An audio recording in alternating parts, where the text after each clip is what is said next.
Good afternoon and welcome to the Bootham School Recital Room. Normally at this point on a Thursday afternoon, this room will be full of members of our school community and members of the public listening to a musical or spoken word recital for half an hour. And we felt that in this lockdown period it was important that we continued to offer that opportunity to people. And in some ways it's given us also a further opportunity to spread our wings. And therefore today I'm delighted to introduce a young man, hugely talented, who has become a good friend of Bootham over the last 2 or 3 years. His name's Harry Baker. He was the World Poetry Slam champion in 2015. Has done quite a lot of work now on telly in various different forms. And it's a real privilege to hand over to him to give us half an hour of his best poetry. So over to Harry, in his living room in Margate in Kent. Not words that I ever expected to be saying before all this happened. Enjoy. Hello, my name is Harry Baker. I am Bootham's unofficial poet laureate, and this is a live performance for you. I am a poet, a performance poet. I'm very used to performing in front of crowds of people. That's something I can't do, but I wanted to try and emulate it as much as possible. So rather than sort of sitting at my laptop just performing into the screen, I wanted to be stood up, got dressed today especially, and I wanted to perform some of my favourite poems for you. I hope you like them. There's some old ones, there's some new ones. There's one especially for Bootham. So just to explain what I do, to give you some context, I have always loved writing and rhyming, and it started off as a very playful thing to do, and it's become more of a way of processing the world around me. Especially in this current situation, my default setting is to try and write, to at least figure out what's in my head. But I thought if I show you what I do, then hopefully what I'm talking about will make more sense. So this first poem is called Paper People, and it's one of my oldest poems, and it's the poem that got me to the World Poetry Slam finals. So I owe a lot to this poem, but it's also one of the first times I was able to combine the playfulness of language with the heart of what I wanted to say, and realise that you don't have to just be playful or just be serious. You can very much be playfully serious or seriously playful. Anyway, this is called Paper People. I hope you like it, and it gets like this. I like people. I'd like some paper people. They'd be purple paper people. Maybe pop-up purple paper people. Proper pop-up purple paper people. How do you prop up proper pop-up purple paper people? I hear you cry. Well, I probably prop up proper pop-up purple paper people with a proper pop-up purple people paper clip. But I pre-prepare appropriate adhesives as alternatives, a cheeky backup booth just in case the paper slipped, because I could build a pop-up metropolis. But I wouldn't want to deal with all those paper people politics, paper politicians with their paper thin policies, broken promises without appropriate apologies.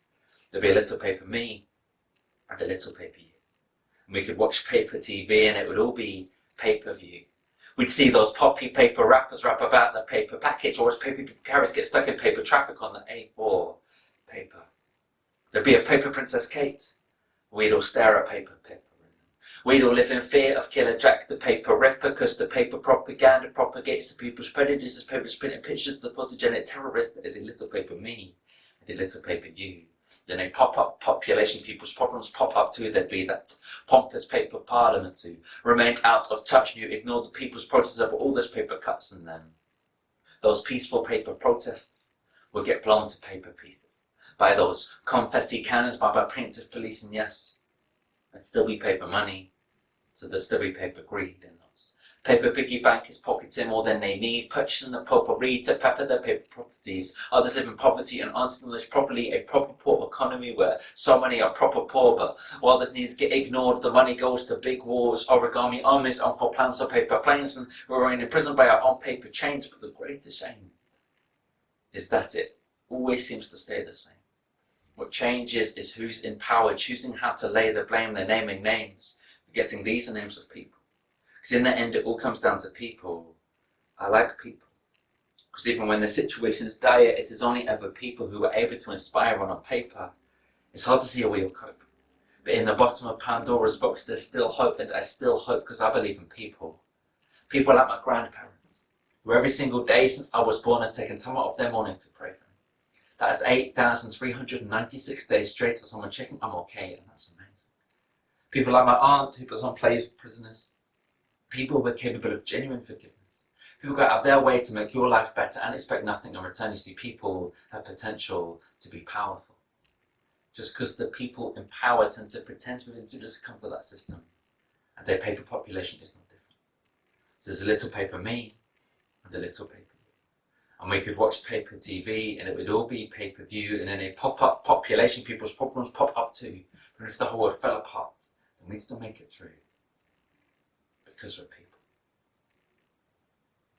Thank you very much. One of the things I miss about performing is obviously getting some kind of reaction. And I've got friends who are stand-up comedians who physically cannot perform without some kind of response because they have to get the laughter and go that way. But I think one thing I've learned with poetry is it does have its own natural rhythm. So I can just imagine that back home you're laughing at the jokes or applauding at the end, I hope. But despite that, for some reason, the pieces I'm drawn to perform at the moment are the ones that are more performative. I think there's some kind of yearning for reaching out and for connecting. And so this next poem is one that I love to do when I get to perform live. It's called Dinosaur Love, and it came about because I wanted to write a love poem, but I wanted it to be cool, so naturally I put dinosaurs in it, and so I hope you like it. It goes like this. I want to say I love you, but it seems it's not enough.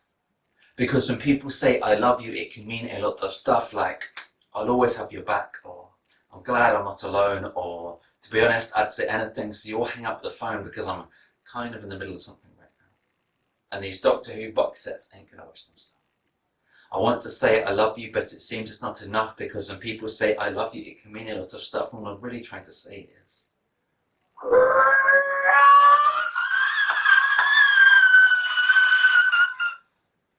I want to love you like a T-Rex with a tiny brain but a massive heart. And if I was a T-Rex, I could hold you in those T-Rex arms and prevent from harm, because that's dinosaur love. It's the way that you can spine down my spine like a stegosaurus, so I just like dinosaurs. No one cares what came before us, because I got that love so big it cannot be ignored. Like if you were the dinosaur, everything else seems secondary. Dinosaurs are not mythical creatures, they are legendary, plus they're just really cool. I mean, the thing with dinosaurs is dinosaurs are kind of awesome, all that, but they actually existed. Yes, my love is real.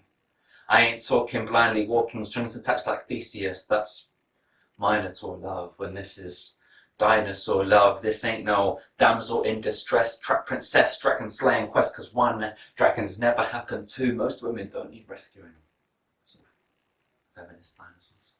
This is less prancing unicorns, more two-ton triceratops, or terrifying pterodactyls tearing terror from above. It's dinosaur love. Molten rockin' meteoric. Trust me, we've got a love so old school, it's prehistoric. So if you're into Spielberg or hip-hop with a classic vibe, then we could watch Jurassic Park or listen to Jurassic 5. And if you like a bone, then I know a place that we could see. I'm a lifetime member of the Natural History Museum. I want to say I love you, but that might be awkward, so instead I'm happy to let that stay in my head where it cannot go wrong. And if, as time goes on, my dino love dies out as you'd expect when it's extinct, I'd rather that we remain friends than become exes. But if somehow, against the odds, my dino love proves so colossal that it stands the test of time, perfectly preserved like a fossil, then one day, when you've been left in ruins, and need someone to help excavate through them, it won't take an archaeological expert to point you towards me. And at that point, I'll point out, you're like a brachiosaurus. So there's no one above you. And I'll be able to look you in the eyes and say, thank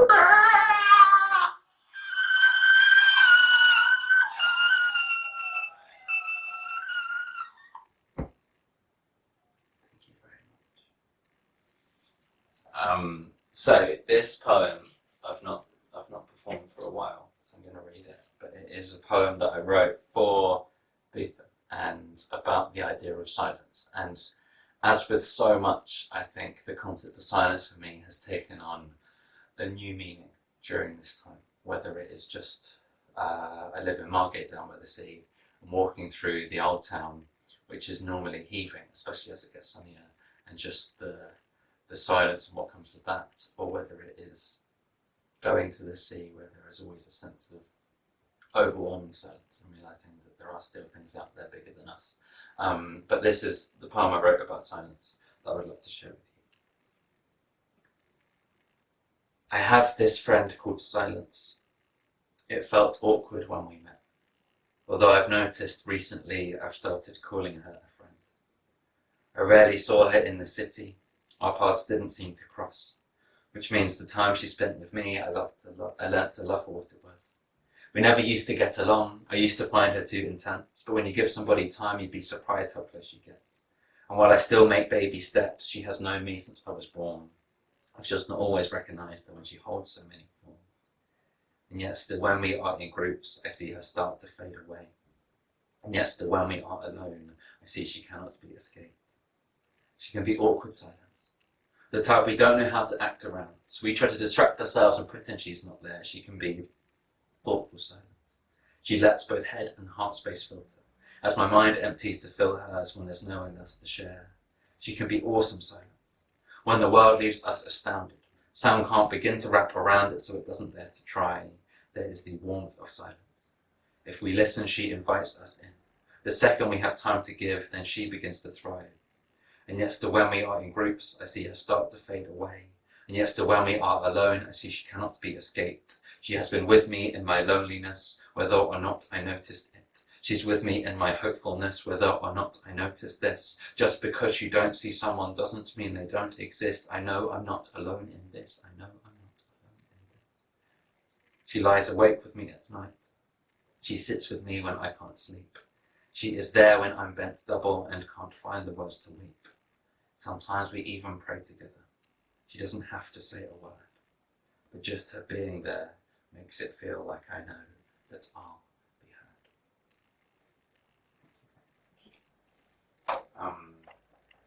The idea of personifying silence or emotions reminds me, during this, I don't know about you, I have been watching more stuff, streaming things. I've always had Netflix, but my brother has got Disney Plus now, and so I've been enjoying rewatching various Pixar films, including Inside Out, which is one of my faves. And I've always been very good at being happy.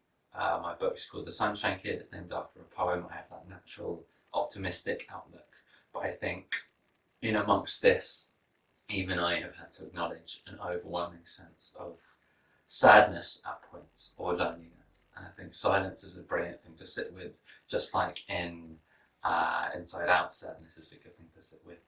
And I found poetry really helpful for both celebrating the joys and the yearnings, and I'll do a couple more poems about those, but also acknowledging the uneasy parts. And so this poem I'd like to do is called Maybe, and it was originally written about being bullied at school and trying to find some hope at the end of that, or looking back on what that was. But also I think there are parts of it that feel like they speak into this situation of feeling like when you're in something, it's all there is, and it's only afterwards you can realise, you can look back and you can see it's part of something bigger. So this poem is called Maybe, and it's trying to answer some of the questions I was asking when I was going through a hard time and trying to offer that advice back. And now I'm sort of trying to take my own advice. So I hope some of this maybe resonates with you. Maybe it's because they don't understand you.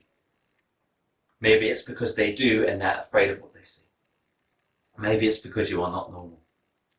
Maybe normal is not the thing you need to be. Maybe today will be a good day. Maybe today feels like it's way too close to cool. Maybe one day you will look back and laugh at this. Maybe one day you will look back. Maybe one day you will not look back at all. Maybe it feels like it's getting harder. Maybe you're still waiting for that day to come around. Maybe it's because I'm a Londoner that I believe you can't stop building bridges just because one is falling down. Hey, I just met you. And this is crazy, but maybe you're going to be the one that saves me. After all, you are wonderful. Right now, this feels like everything. Right now, it always is. It is only afterwards that we can see there's more than this. You can be informed by this without being informed by this, just as a calm before the storm that is a dark before the dawn in it. Whoever told you must shrink to fit in got their filter on. We are not sculptures to be chipped away, but platforms to be built upon. So if somehow this changes you, let it be in a resilience, knowing that you do not give them an inkling of a thicker skin. If we stop listening, a kind of truth that permeates that sinking in. Not every day is a battle. Not every part of life's a war. It is the times that lie between that need to be worth fighting for. So remember what this moment is. You may not have chosen this, but one day you'll be someone who rose from it. When you see the same in others, you can notice this, so show them this. There's no eclipse without some kind of glow in it. Those that know you know to love you. Those that love you love to know you. Those that don't, they forfeit the right to get to be the ones that mould you. If you ever meet the old you, say, I come from what you go through.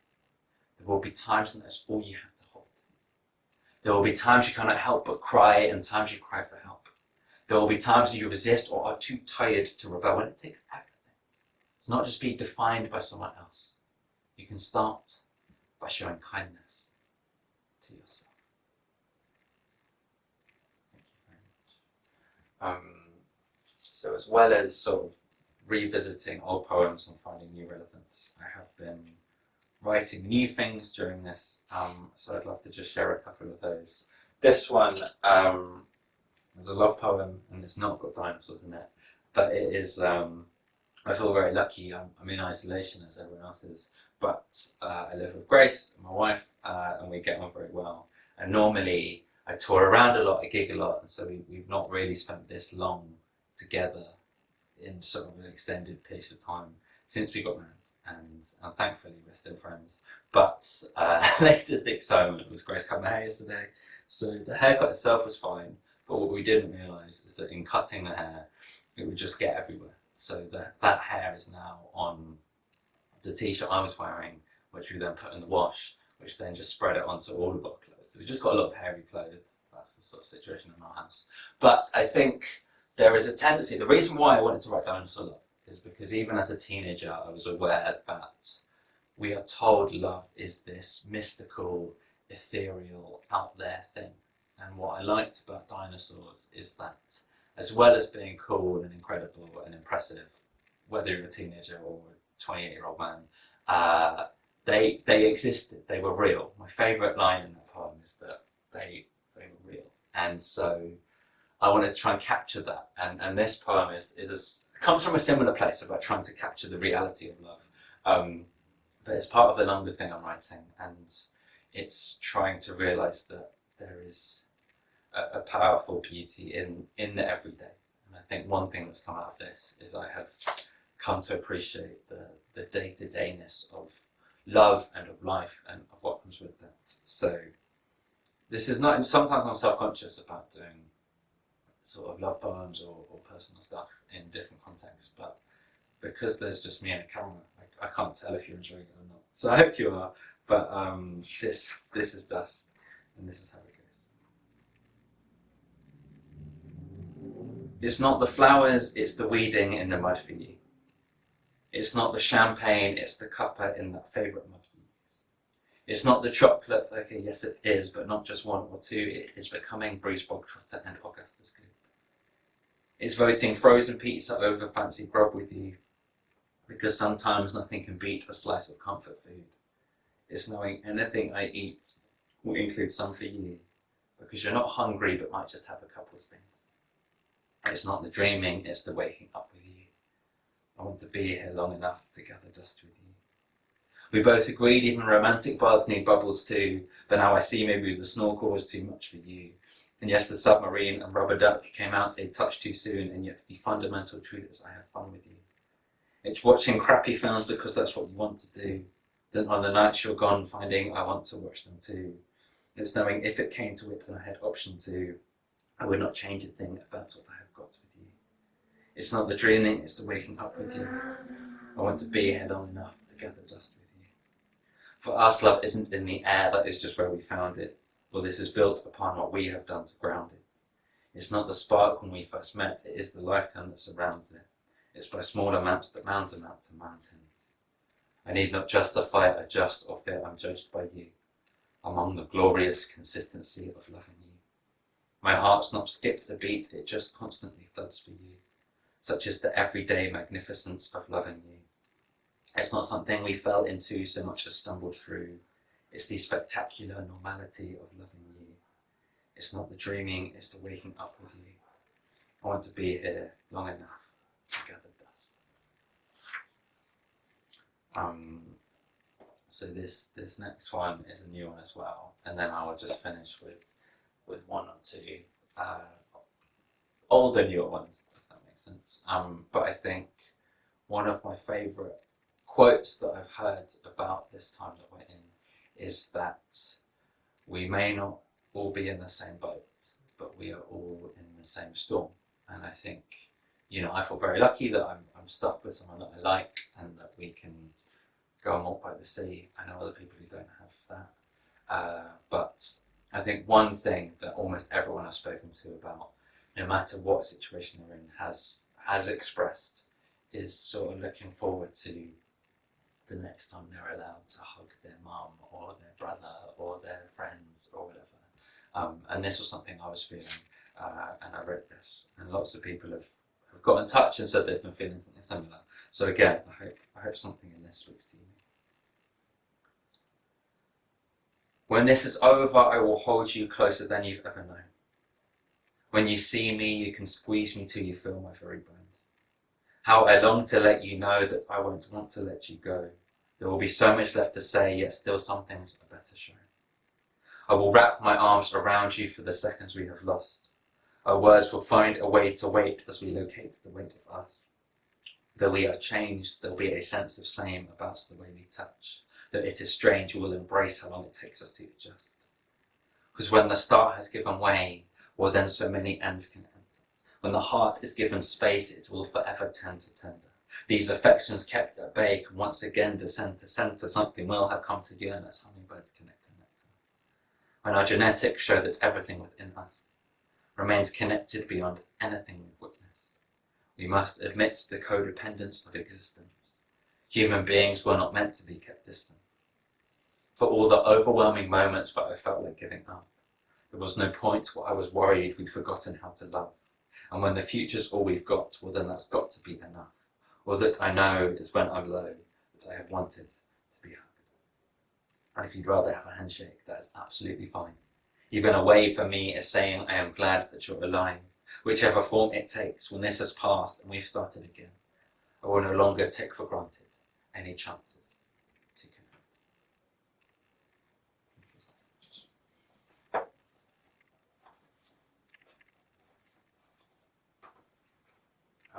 I'm just aware of just checking the time. Normally the pumps take longer because people are just applauding for hours. So obviously I'm trying to fill it out and give you your money's worth. But I will just I'll do two more. This one, I was touring a show called I Am 10,000, and it was a celebration of poetry and maths, two things that I've loved but I've believed to be very separate. And the show finished with this poem, and it's an A to Z of time and space, and it is, again, it's that sense of playfulness and poignancy and trying to combine the two in a way that doesn't feel like it is a disservice to either one. So it started off just as a playful thing of thinking, can I go through the alphabet and do a line of alliteration for each thing on there and somehow make it also make sense. And then it turned into this, and the idea that, again, feeling when faced with something huge, it's easy to feel insignificant. But when we realise how small we are in the grand scheme of things, sometimes that can be a very liberating thing. So it's trying to wrestle with those ideas, and it's simply called an A to Z of time and space, and it goes like this. First there was nothing. I'm talking nothing but nothing, then there was something. In amongst that nothing was something. And some things somehow split into some things, and some things even managed to become things. So take Adam. Adam was added up out of atoms. Before that it was black and barren, then it became big and banging. Out of the chaos came countless crazy complex patterns, and then dun dun dun, dinosaurs happened. Through evolution, everything's edited every day. That's how we fine-tune, finesse, and then finally find a way. And as the galaxies have got into gear, the game changed, because hip hip hooray, Homo sapiens came. And we invent, imagine, inspire, and innovate. We journey from jamming in caves to jamming a cake. That knack for knowledge knitted and knotted away like silent caves. We learn the language of living, often a little late. We make music. We maneuver mathematical methods. We've noticed and noted the nodes of our own neural networks overflowing, outpouring, upper mics to operatics, where the pork pretends purported in pepperoni packets. Because we question, from quick quizzes to quantum quarks. Revolutions of the heart to renaissances of art, you see. Scriptures and science seek signs of the sublime. Meanwhile, through trees trickles the entirety of time. Our universe is unfinished but utterly underway. Its vibrancy vibrates via ventricles, valves, and veins. You see, we wonder and we wonder. We explore and we explain. We yearn for what is yonder. As we zoom out into space, we can forget that we were not the first to be here. By any stretch, we will not be the last to leave. Whilst we can't control our history or know our distant future, we can make the most of what might lie between. We can be kind, and we can accept the kindness of others. The world shows us what we allow ourselves the time to discover. We can listen, truly listen to another person's needs. Not just wait until they've stopped talking to take our turn to speak. We can be brave enough to try and make all kinds of mistakes. We can be playful, because what is a life without play? We can remind ourselves each day it's not too late for new beginnings, when a single moment can hold the whole universe within it. Because when we zoom out, we realise how small it becomes. So either none of it matters, or all of it does. From atoms, Big Bang, chaos, dinosaurs, evolution. The fine-tuning of the galaxies to humans. Imagine that journey of knowledge through language and music, notes overflow with the poetry of quantum revolution. As the sublime trickles through the universe's veins, we wonder, explore, yearn, and zoom out once again. Because when we zoom out, we realise how small it becomes.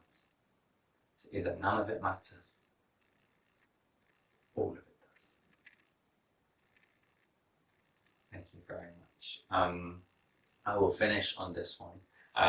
Because I mentioned it earlier, this poem's called The Sunshine Kid, and it is one of my favourite poems. I name a book after it because I think it, well, because it's true, because it's about a true story, but also I think, again, it felt like one of those times when I could be personal in my poetry.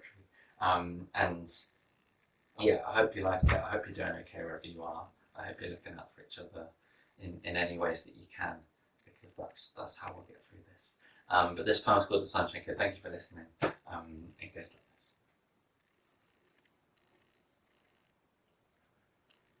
The Sunshine Kid. Old Man Sunshine was proud of his son, and it brightened his day to see his little boy run. Not because of what he'd done or the problems overcome, but that despite that his disposition remained a sunny one, as it had not always been like this.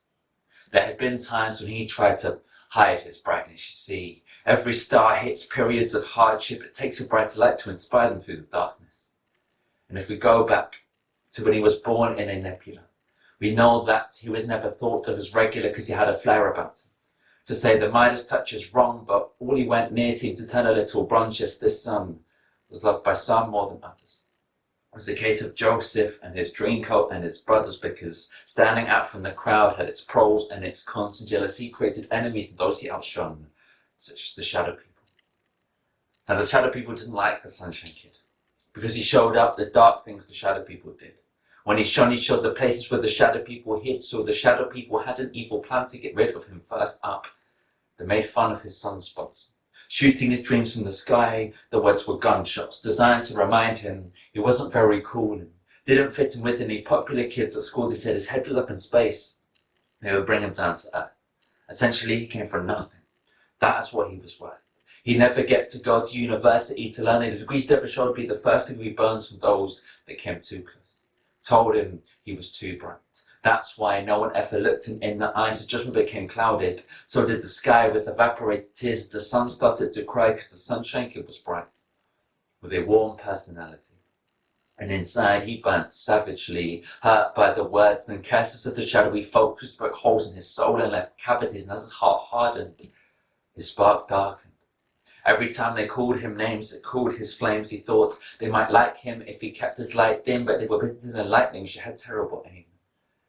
He could not quite get to grips with what they said.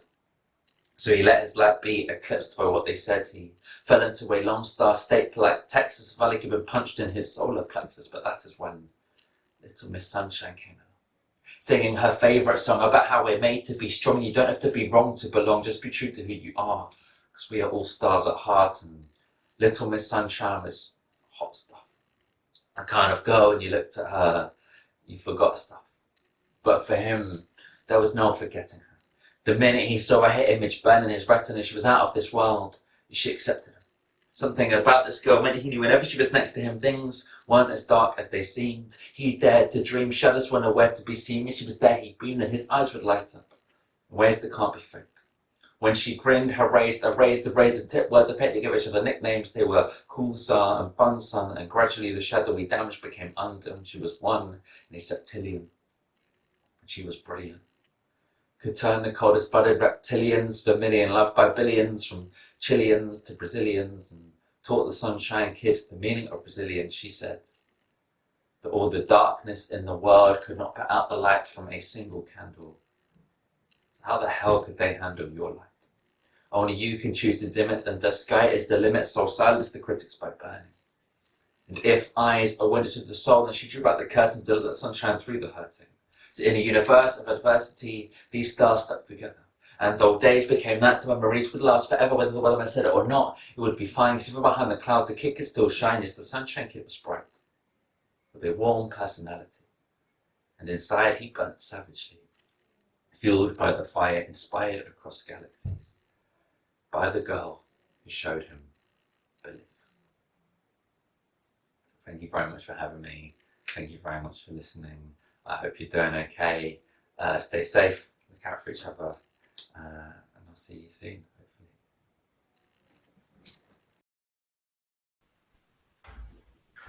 Well, enormous thanks to Harry for the time and trouble that he put in to that wonderful recital.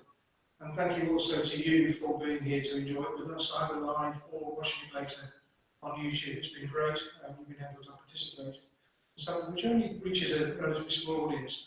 We're going to keep doing this. We've got a great recital next week from Bootham and music. We'll be playing some piano pieces for us.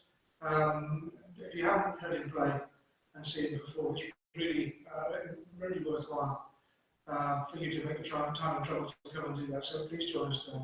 2 weeks' time, we're going to be having a concert from Joel Montague, who is a West End star. He has recently been starring as an Odie in Waitress at the Adelphi. Before that, I saw him in a wonderful production of Falsettos. He's played the lead in School of Rock in the West End, and done various other musicals. Sheridan Smith starred with him, shall we say, in Funny Girl not too long ago. And he's going to come and bring us some show songs, some of them, I guess, and some obscure. That's in 2 weeks' time. On the 14th of May and on the 21st of May, I'm afraid you're stuck with me. And I'm going to be doing a small selection of songs that I've written and other people have written. So if you have a strong stomach and you have got the time to come and join me for that, so I'm not on my own, I'll be grateful for your company. Other than that, I hope we see you again next week, and stay safe and keep in touch with us.